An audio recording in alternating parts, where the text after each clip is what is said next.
Howdy, hello, and welcome to Phat Love Talk. I'm your host, Zach, and today we're talking about the Black Ops 6 beta and my thoughts on Weekend 1 plus Weekend 2 and a few facts at the end / comments. Now, I'm going to go ahead and jump right into it because this review is in depth, and I know that a lot of your favorite content creators have already put their reviews out. I wanted to sit on this review for about a week and kind of really sit with what's going on and play a little Modern Warfare 3 again to kind of compare a little bit. So this is my review 6 days after the beta ended.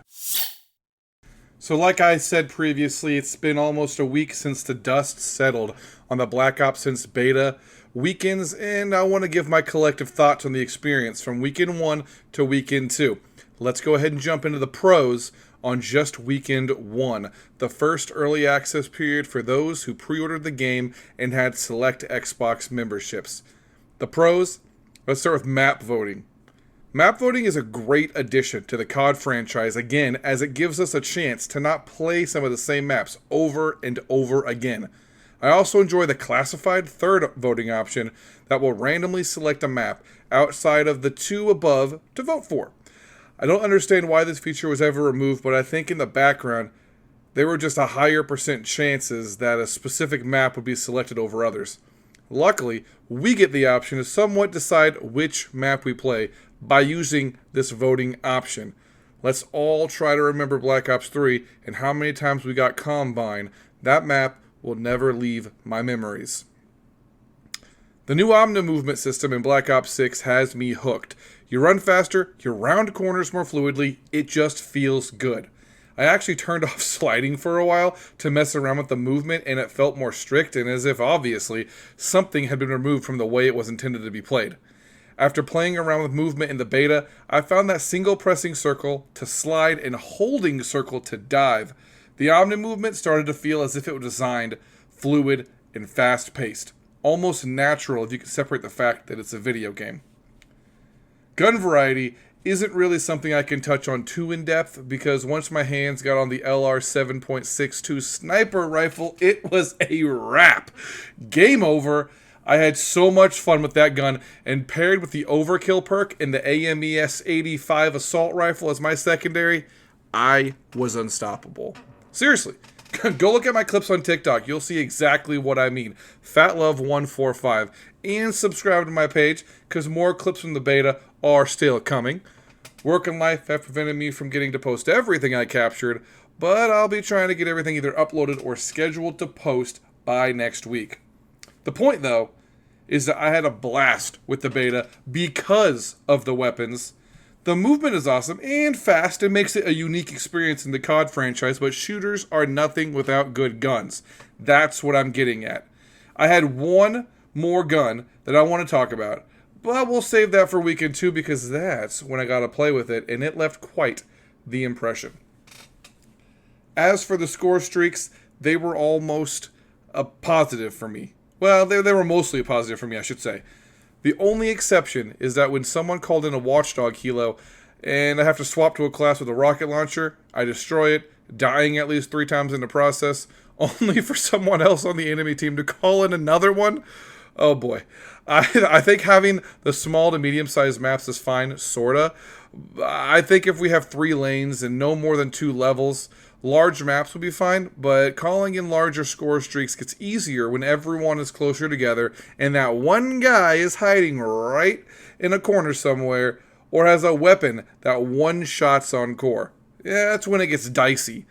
I'm putting this in the pros category because I had fun calling in streaks and it feels rewarding. I just have anxiety about the game launch streaks being much more worse or punishing than the ones that we didn't get to play with during that experience.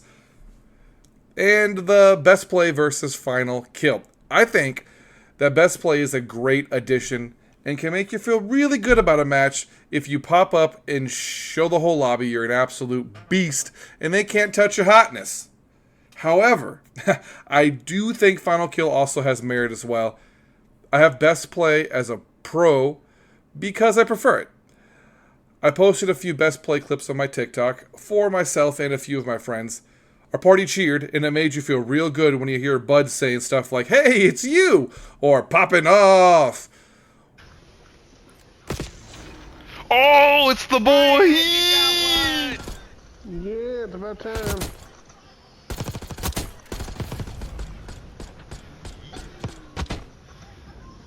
Nice.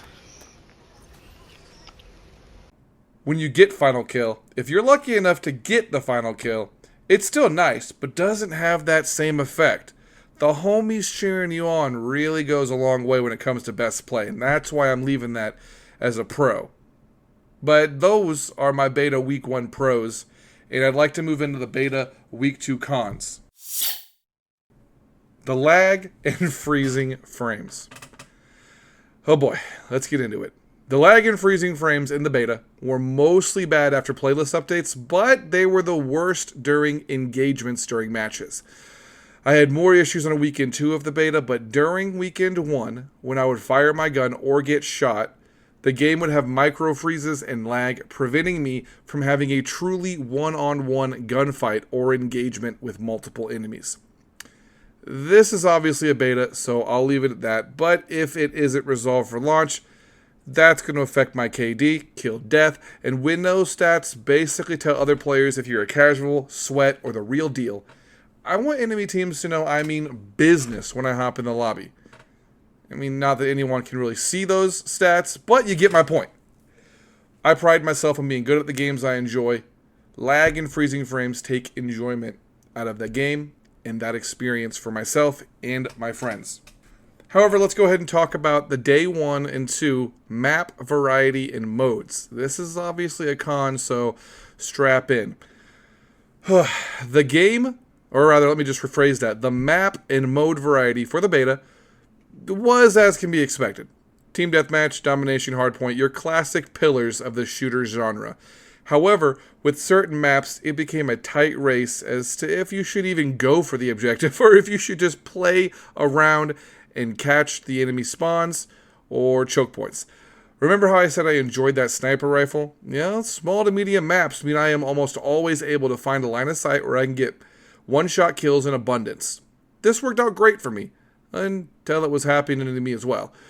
I don't understand why we need small maps, though. I mean, honestly, COD has made War Mode and Ground War, and not to mention the occasional 10v10 limited time modes that become a chaotic mess of shotguns, grenades, and rocket launchers. We have been used to the smaller style maps, and to suddenly step back and say, you'll be in an engagement within 2 seconds of almost every spawn, it just feels backwards. I have a great example of this for weekend 2, but for weekend 1, Gala and Pit are my go-to. These are strike maps, so they're intended to be smaller as they will be in gunfight 2v2 as well. But they make them chaotic 6v6 maps, and that was a terrible idea. Unless you make a strike maps playlist and let me grind out weapon camos or calling card challenges in there. Then maybe I can sort of a little bit better justify that. I truly feel as though we need the larger maps to create balance, and I didn't feel like the map designs were the best, even though I was happy to see us returning to the classic 3-lane design. That wraps up weekend 1 of the beta, and now I want to move into weekend 2, where they added a new map for 6v6, Babylon, and gunfight for one day, and that new map in the apartments that was exclusively to that mode. It wasn't added to Strike or any of that. And then a few patches, of course. Let's start with the pros for weekend 2. Better spawns, and not perfect. Let's start with the spawns again. They were far from perfect, but I couldn't tell you if they were better. I still got spawn killed, as I did in weekend 1, and to be honest, I think spawn logic can't really get any better, which is why we don't need a large number of smaller maps. Babylon will be my main example, and this is what I was saying just a moment ago about I had a good example for weekend 2. If you played the beta, you played Babylon. If you played Babylon, you're going to know exactly what I'm about to bring up. All right, Babylon, okay, bear with me. This was a new map added for weekend 2, and boy, howdy, was it a small map. You could run into the enemy spawns in less than 5 seconds. 8 to 9 seconds if you had an engagement on the way, which was very likely considering how small it was, and you meet people in the middle almost immediately upon every spawn. I think that alone should stand as an example why we don't need that. With the new movement speed and time to kill, I would personally be okay with all medium-sized maps and a few small or large to fill out the roster. I think a great example is to look at the map Tokyo from Modern Warfare 3. It was added recently for that title, which in my opinion is a medium-sized map. It does not follow the 3-lane rule exactly, but it was a generally predictable pattern. Enemies flock to certain areas for engagements, and they have some hidden areas you can use as well. If you're cheeky on that side of the map with the open lane and the street and the cars, you could take the left of that and walk along the back path. It was cheeky, it was sneaky, it got me a couple kills and got me killed a couple times as well. So it's balanced. And that's the important thing, is that it was balanced. This is what Black Ops 6 needs to implement. Keep the 3-lane design, but use it in a clever new way. You don't need to reinvent the wheel or shrink the map size. This generation is so used to Battle Royale. Small maps are the opposite of what anyone wants. But COD has Warzone, so I guess there's that as well. They have their large-scale map and Area 99 and all that stuff is coming to Black Ops 6. So at the end of the day, I've said my piece. I think medium maps are better. I think Rust is awful, regardless of what anybody tries to tell me. And small maps are great for a second, and then after a while, I think their glamour starts to fade. But moving on, I just want to say that the movement is an absolute positive in the beta.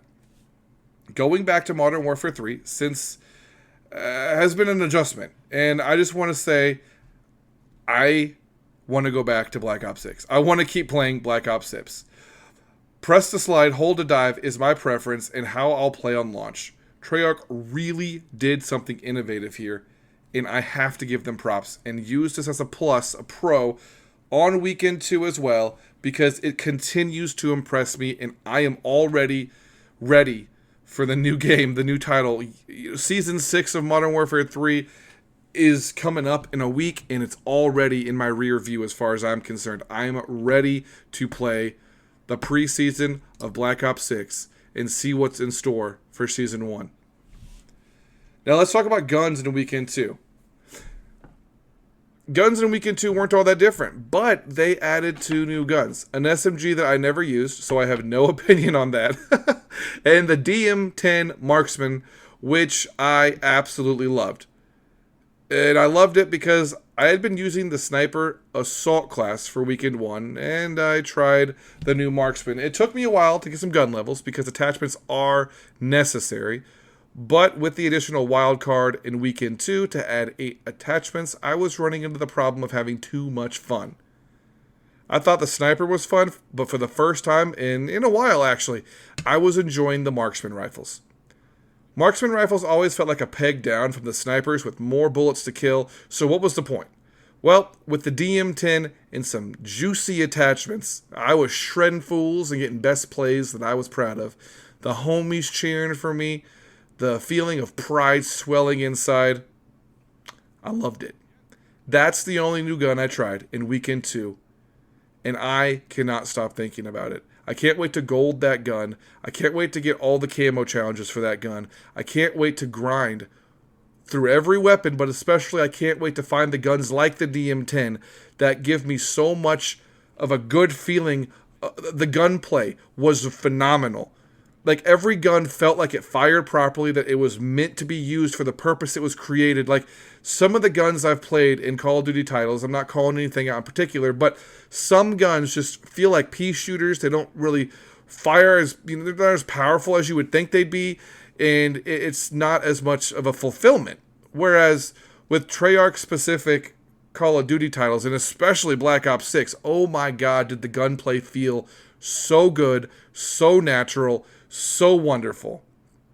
I genuinely had a fantastic time when it comes to the guns in the beta, and specifically the AMES the sniper rifle I was playing with, and this DM10. Those were my 3 favorite guns from the beta. And to be honest, it didn't count for nothing, but I tried to max out the guns. I really, truly did. I got super close to maxing out that sniper rifle. I got super close to maxing out the DM10. And I wish I had taken more screenshots or gameplay than what you're seeing on screen. But I can put on screen a screenshot of my gameplay time for the beta, because Call of Duty or Activision or Treyarch on Twitter, or now referred to as X, they were saying, we'll give you your COD beta record, and I'll pop that on screen for you. And I was playing the game, like close to 18 hours at the end of the game, or the end of the beta. It's insane. So anyway, moving on from that, I want to talk about Faceoff. Faceoff was in Weekend 1, and I didn't touch on it too much because they kept the same 2 maps, Pit and Gala. But I did say that Pit and Gala were my least favorite maps. So why is this in my pros? Well, because when you think about all the calling cards and camo challenges that Treyarch are going to throw at us day 1, these maps suddenly become easy for those double and triple kills, popcorn kills, etc.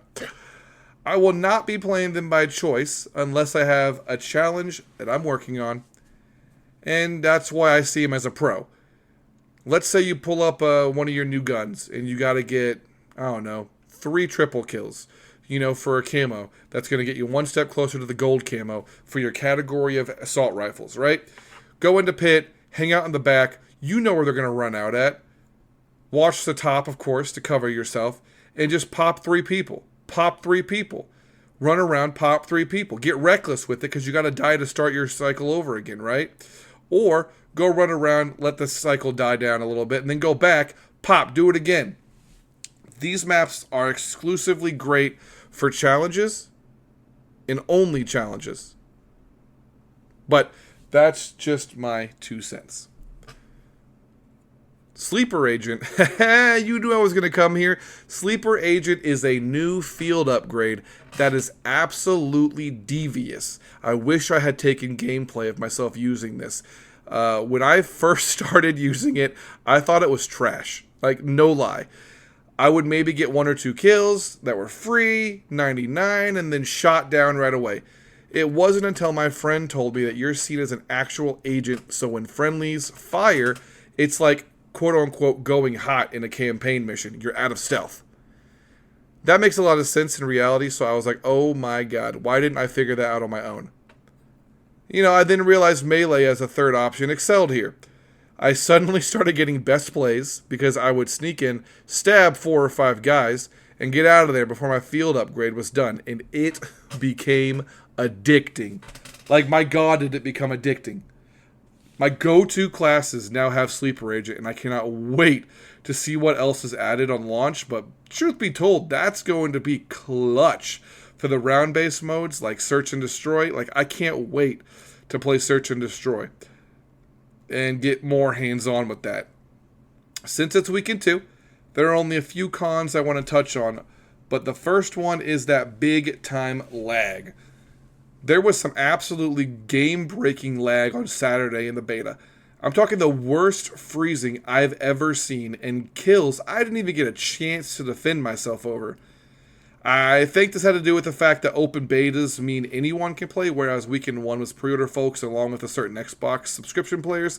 Either way, it was horrendous when I was on. I played a lot better on Sunday, but it was still an issue, just not as bad. I'm sure Treyarch knows all about that and is working to make it a flawless global launch. But it wouldn't be fair to not bring that up because it was a major, major issue. And my kill death needs to be immaculate when the game launches. And that's not the case if the game's lagging on me. I ain't got no Hababway internet. I got hardwired internet, fiber optic, plugged straight into the modem/router. I'm going all in with my connection speed. So hopefully Treyarch has those servers on point for launch day. Now, my favorite mode, as you will know if you follow me on socials, is Gunfight. I have a whole podcast where I talked about Gunfight a few episodes ago. You should definitely check that out. I have more time clocked in on that mode than any other and far more games played there as well. That being said, I have one gripe with the 2v2 beta matches I played, and no, it is not that we only got it for one day, which is a shame. Where the actual frick are the final kill cams between rounds? I truly hope this was a beta-specific change, because if they remove them from this mode and possibly other round-based modes like Search and Destroy, that's an issue. Mostly for me, but an issue. If I get final kill in a round, or my teammate does, I want to share or see that. It's good for tactical preparation if people are hiding in certain spots and you can't describe it well, or your partner's playing off comms or a random or whatever. The kill cams are critical. Not only that, they're great for capturing gameplay moments, and they're great for sharing. It's the only gripe I have, but it's a big one for me. I absolutely, truly pray that they are going to have round-ending kill cams like they have in every previous gunfight at launch. But, I mean, that's my big thing with gunfight. That being said, though, that is my full review of the multiplayer beta both weekends. I do have a few quick bonuses for you, though, before I leave you. With the addition of emotes, are those eventually going to be in shop bundles or paid for? I mean, I understand the winner's circle is a take it or leave it part of COD history, at least for me. But I'd rather bounce and get into another match faster than sit around and wait for people to do the Dougie or some weird gesture, finger guns. And I'm curious, I'm genuinely curious how Treyarch is approaching this. Because it doesn't do anything if you have an emote that you do at the winner's circle. In fact, the winner's circle doesn't do anything, period, except for extend the time you're in a lobby before a new match. But that's all I'm going to say about that. We have 3 launch perk specialties, and I'm curious if Treyarch will be adding more of them in the future seasons. I see them as somewhat nice additions, but with a double-edged sword, possibly too much at times. I just don't want this to be a crutch addition to loadouts, and I just wanted to put it out there. That's basically all I wanted to say about the perk specialties. I'm cautiously optimistic. I'll 100% be playing zombies and attempting to the best of my abilities those Easter eggs. I got into zombies back in Black Ops 3, and it really hasn't been the same since. I am so excited to see if Black Ops 6 brings back the joy I felt previously, because Black Ops 3 was just a special moment in time, and I'm really hoping with the Gobblegums coming back and the Easter eggs and the 2 maps at launch, I'm really hoping that this is kind of going to be a renaissance season for zombies in that specific mode, even though I'll be mostly on multiplayer grinding it out to Prestige Master and getting my camos. I'll definitely be spending a very good chunk of time in zombies, having some fun, and kicking it. So that's going to be a whole extra Easter egg bundle on top of it. The campaign. Let's talk about campaign, because we can't go without talking about that. Any campaign from here until the end of time will be better than Modern Warfare 3's campaign. Sorry, not sorry. I said what I said. That was an abysmal campaign. The ending was unsatisfying. There's a rumor they're making a Modern Warfare 4, and if they don't rectify a lot and retcon some of that stuff that happened, I don't even know that I'm interested. Like, honestly, it was that bad. But with no early access announced, I am curious how the campaign plays. I won't be playing the campaign at launch, unfortunately, since I want to play multiplayer and zombies first, but I still always enjoyed the campaign for COD, even if it was as disappointing as Modern Warfare 3 was this past year. That game, the only credit I'll give it is it did have some interesting and fun campaign missions. It was just the story being so short, and then the uninteresting way that they decided to go about the ending of that campaign that gave it the poor rating on my end. But the campaigns themselves have always been really fun, and just like an action hero story in the overarching world. Treyarch does it best, so I'm most excited for the follow-up from Cold War's campaign and to see more kind of delve into that world. Lastly, though, I want to go on the record and say that the COD HQ is awful. I do not like the concept of it, the fact that it's our future hub, and I wish to goodness gracious that it would just go back to being totally separate games every year. Now, my main reason for saying this is that I used to go to my PlayStation profile, and this was back on the PlayStation 4 and, of course, the PlayStation 5 now, and it would tell me how many hours I've spent in each game, meaning it would separate each Call of Duty title. And now the COD HQ is one title, and it logs time in COD HQ instead of the individual game. So my Modern Warfare 2 and my Modern Warfare 3 is combined now. I don't necessarily like that. It's a small gripe, but since each game has stats, but booting up a game just to look at the stats is an absolute garbage way to set things up. I don't know. Every game has a launcher now. It's like the future, and we're going more and more in that direction. I don't know why Activision is doing this. I just wish it was different. That's my gripe with it. But they're going to keep doing what they're doing because, Xbox acquired Activision. Activision has all of these properties, including Call of Duty. They're going to make money, and that's going to be the way it is. We're going to still, buy their games, and I'm not going to stop buying Call of Duties, So there's that at least, and they know that. And it's not just me with that opinion. But with that, you have my full Black Ops 6 beta review and bonus thoughts on the title coming out October 25th. Be sure to subscribe to my podcast and check out those gaming TikToks at FatLove145 because they're crispy. And you're going to want to follow that page. You're going to want to be informed because I post on that most frequently. And it's a gaggle of fun to be in there. If you know, you know. But I digress. It's not about me. It's about my podcast. This has been Fat Love Talk. Have a great day. And I'll see you guys on the next one. Toodaloo.